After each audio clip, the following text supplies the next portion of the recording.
पक्षप्रमुखानं त्यांचा सन्मान केला, पण तुमच्यासाठी लाचारी केली नाही. तुम्ही लाचार आहात, तुम्ही लाचार आहात. तुम्ही निवडणुकीकरता इतक्या लाचार आहात, इतक्या लाचार आहात. तुम्हाला कळलं असेल 4-6 दिवसापूर्वी अकोले जिल्ह्यामध्ये अकोट नगरपालिका आहे.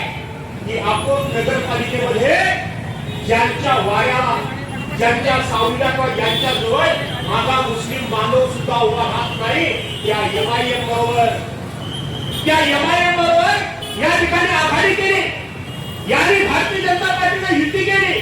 तुम्ही MIM बरोबर आघाडी करणार आणि माझ्या पक्षप्रमुखाला तुम्ही हिंदुत्व शिकवणार. अरे लाजा वाटल्या पाहिजे तुम्हाला. तुम्ही MIM बरोबर दे दे चुम्मा दे दे चुम्मा दे करत तुम्ही त्यांच्याबरोबर फिरणार. अंबरनाथमध्ये काँग्रेसला तुम्ही शिव्या दिल्या आणि काँग्रेसला शिव्या देऊन अंबरनाथमध्ये सत्ता बनवण्याकरता म्हणून तुम्ही काँग्रेसबरोबर आघाडी केली. तुमचं